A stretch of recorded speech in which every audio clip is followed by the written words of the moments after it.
Učijo nas, da se s hrano ne smemo igrati, a kadar je v igri znanost, se lahko naredi tudi izjema.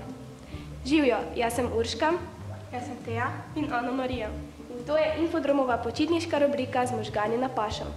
Danes vam bomo pokazali eksperiment, ki bo dal vašim možgačkom misliti. Imenuje se Čarovnija z mlekom. Potrebujete velik kozarec homogeniziranega mleka, plastični krožnik, različna jedilna barvila od rdečega do rumenega in 1 jušna žlica čistila za pomivanje posode. Mleko zlijemo v plastični krožnik.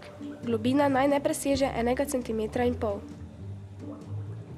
Na različne konce mleka kanemo nekaj kapljic jedilnega barvila. Previdno.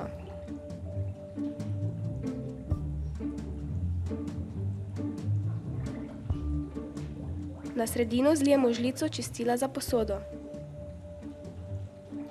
Takole, hop! Mleko vsebuje veliko različnih vrst delcev, gradnikov. Poleg vode najdemo v mleku še maščobe, beljakovine, sladkorje, vitamine in minerale. Ko v mleko kanemo jedilno barvo, lahko opazujemo, kako se barva po mleku razširja. Delci, ki imajo energijo, na primer v plinastem in tekočem agregatnem stanju, se lahko naključno in neurejeno gibljajo in pri tem zadevajo med seboj ali v stene krožnika. Gre za pojav gibanja enih delcev med drugimi in tako pride do enakomernega mešanja med obojimi. Ko dodamo v mleko detergent, le ta zmanjša površinsko napetost tekočine. Detergent reagira tudi s beljakovinami v mleku, spreminja obliko njihovih molekul in jim omogoča gibanje. Detergent tudi poveže maščobo in vodo, snovi, ki se praviloma med seboj ne mešajo.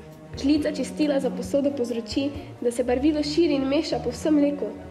Kakšni lepi in zanimivi vzorci so nastali, kaj ne? Še več zanimivosti o gibanju različnih delcev najdete na infodrom.si.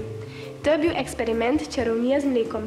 Jutri pa vas čaka že naslednji poskus v rubriki z možgani na pašo. Adijo! Adijo!